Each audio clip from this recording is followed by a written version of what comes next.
Hey guys, it's Saturday afternoon here in the Philippines, and as I said yesterday, we're doing a unboxing of three different scales of Dom's 1972 Plymouth GTX.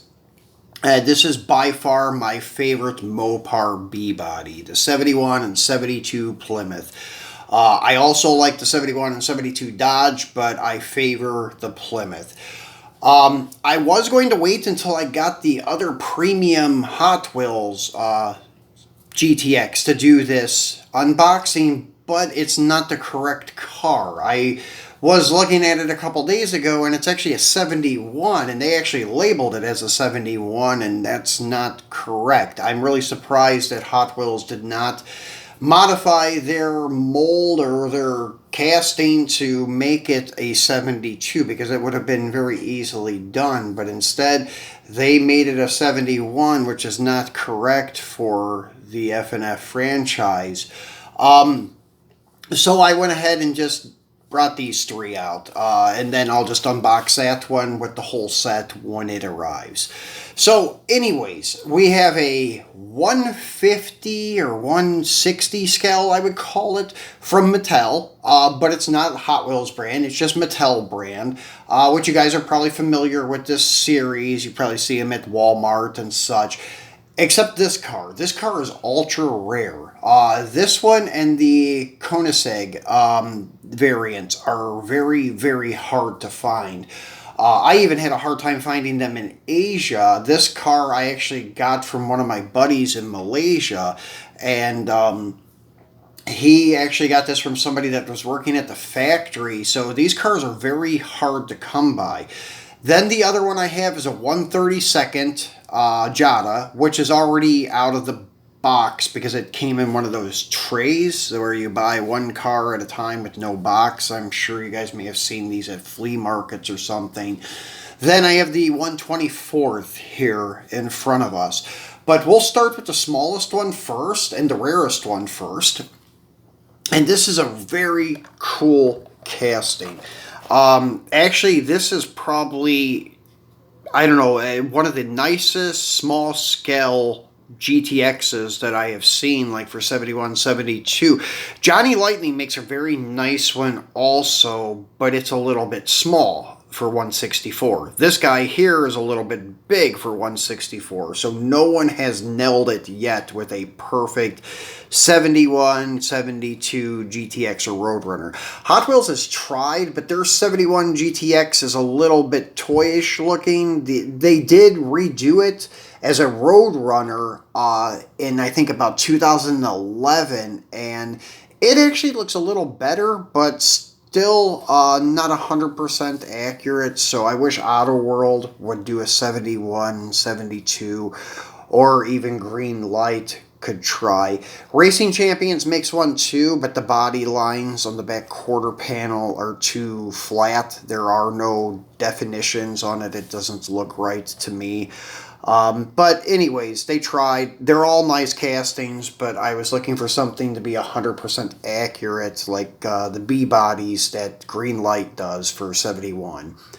But anyways, this guy is pretty accurate. It's just a little big. But let's get him out and look at him and see what he looks like out of the package. And as I said, this guy is very difficult to find. I was even looking for them on eBay the other day just to see if they were widely available to everyone nowadays, and they're not. The only place that I could see them for sale was some guy in the UK was selling them.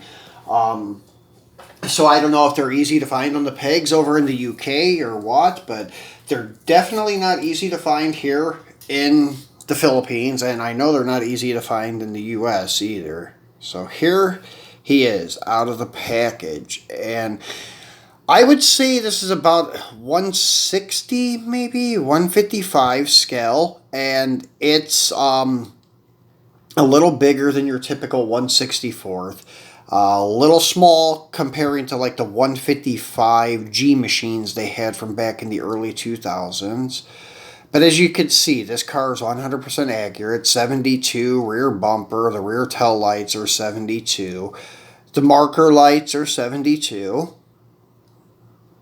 So accurate. And then the wheels are not 100% spot on like the car from the movie, but they're pretty close. They're plastic though, plastic based. The only downsides of this car, but still yet nicely done. Then I'll show you like an accurate 71B body from Green Light. So they're very close. As I said, the GTX is a slightly bigger, but not by much. I mean, and the GTX though should be slightly smaller than the 71 Charger.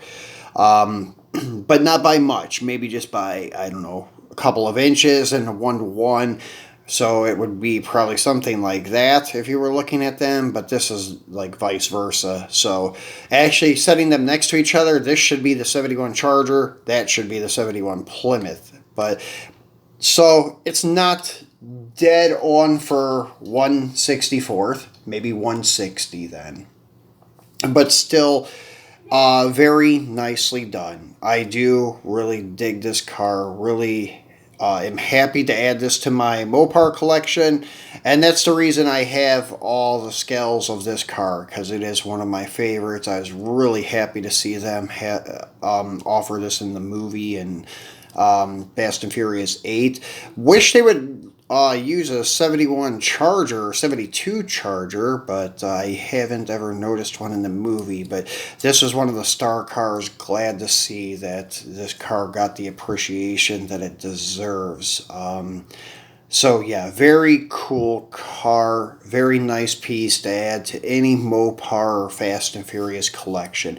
This Mattel series, sometimes their cars were a little primitive, like toyish like, because if you notice like the 70 GTX and the 69 Daytona, the vent windows are like part of the casting. They're not even separate. So it's kind of strange looking, kind of like Johnny Lightning's 59 El Camino was done like this too.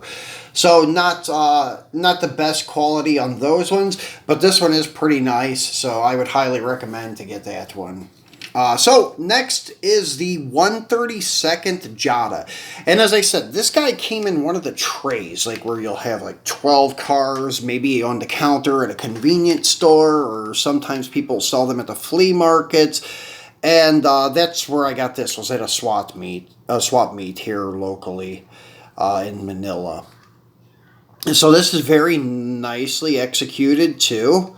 Very nice with the wheels, pretty accurate. The big fat ones in the back, because the car in the movie looked like it was mini tubbed, like the leaf springs were moved inboard.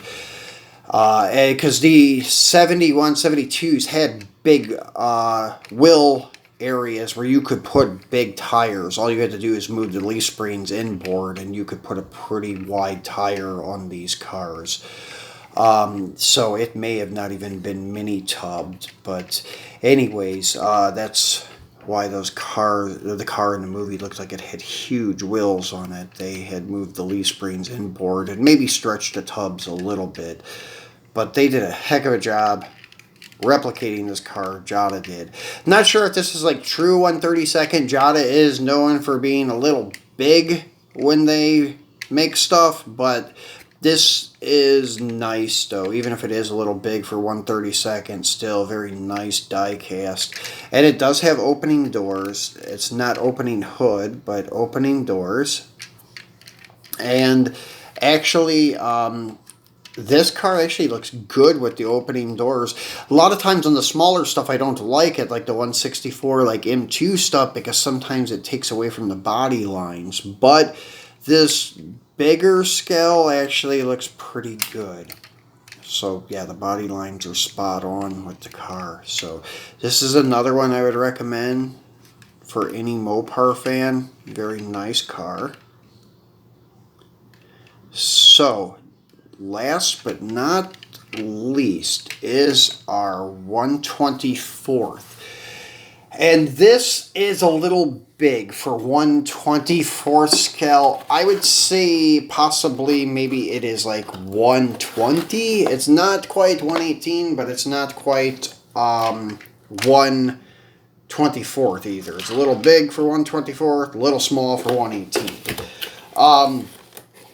But anyways, very cool car. Because I put this next to my not Franklin Mint, but Danbury Mint 69 Charger 500, and it looks a little big sitting next to the 500, but still nice car. And trying to keep all these guys here. So this guy, I think, does have an opening hood, or maybe not. Let me see here. Yeah, it does actually. And it is stock engine, just blacked out.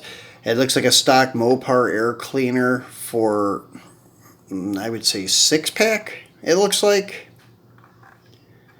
a 6-pack style air cleaner. It could be the dual quad Hemi air cleaner, but I would say it's probably 6-pack. Not sure. But anyways, this is nice with the opening hood. It has opening doors. This one does have the side mirrors too, and Jada, like the Mini GT 164s, has rubber mirrors so you don't break them off easily. So that was a great idea. And that was another thing I didn't point out on the 132nd. There's no side mirrors on it comparing to 124. Also didn't put the marker light tampos on the 132nd. The 150 scale or 160 scale by Mattel does have the marker lights, and so does the 124th. And I will give that to the new premium from Hot Wheels. They did put the marker lights, but the only problem is they're 71 marker lights, whereas it should be a 72. You can tell by the marker lights on the 71 look like 3 little squares that are like right next to each other. They're kind of diced up. That's one thing cool about 71s. They had some really cool looking marker lights on Mopars in 71. But anyways, this is the 72, and actually they shouldn't really be like flush mounted. Actually, 72 is the first year they started marker lights that were mounted on top. It was like just a lens laying on top of the quarter panel, so they were like protruding from the quarter. They were not recessed, they were not flush mounted, they were actually protruding. They just looked like a lens laying on top of the quarter panel. And there was 3 little holes. The 2 holes were for the studs of the lens, and then the other hole was for the bulb to go through, and that was it. Whereas like in 71 on back, they had bigger holes that were there for the bezel, the marker light, and everything like that. So yeah, in 72, those marker lights were used on everything that Chrysler made. All the way up until the 90s, they used them on Dodge Rams, Ram Chargers, everything. So yeah, Chrysler is trying to cut some cost, and starting in 72 with the marker lights and stuff. So that's another way to know if you're looking at a car that's a 72 or newer. Sorry, trying to get that to focus and stay focused. There we go. But yeah, this is a very nicely done car. The GTX emblems, the quarters, everything is very nice. It looks like the quarter panels on the rear may have been flared slightly, but I don't think so. I think it's just the Jada scaling. Sometimes people say that it's like Jada scaling because the Jadas sometimes have like cartoon proportions to them, but they're still nice. It's just something Jada does. Like the overemphasized like bubble on the quarter. 71 and 72s did have this. Even 73 and 4s had that, but 71 and 72 especially had this bulge on the quarter, but I don't think it was that intense.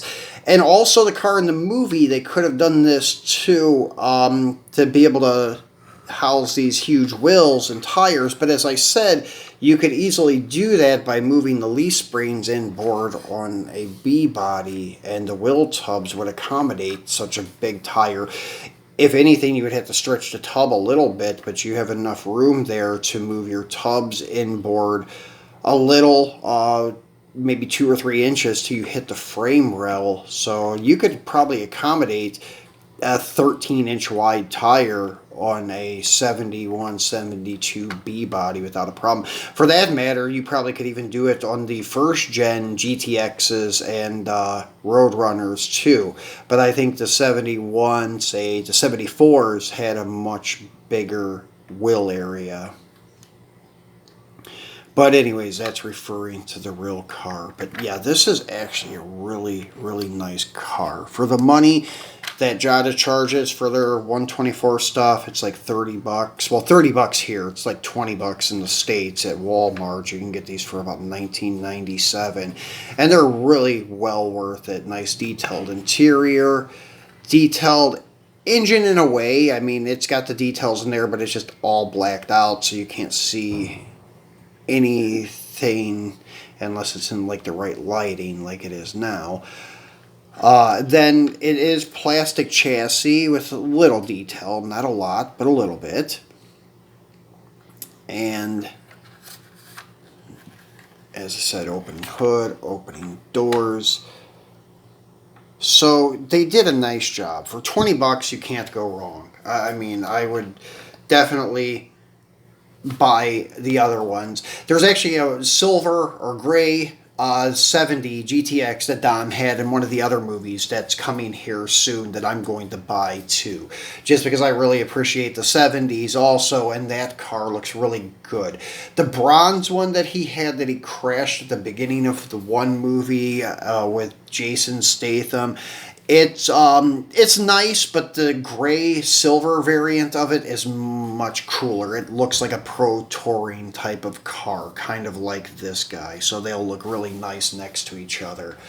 So let's get these next to each other so we can see the differences. So we have our 124th back here. We have our 132nd here. And then we have, like, I would say a 160 scale. And this car actually rolls exceptionally well because it's not going to actually stay where I want it to. There we go. Yeah, it actually rolls really, really good. I wonder how it would do on the track. Maybe Chris at Toon Tracks can try one of these on his track. I bet it would probably be too wide, though. I don't know. But, yeah, they do seem to roll really good. So there we go, guys. We have the 160 scale, 132nd scale, and 124 scale. And I'm just guessing at the 160. Not sure if that is what they consider it, or if Mattel is trying to pass these off as 164th. But I don't see the scale, like, anywhere on the packaging. It's just... yeah, nowhere to be seen.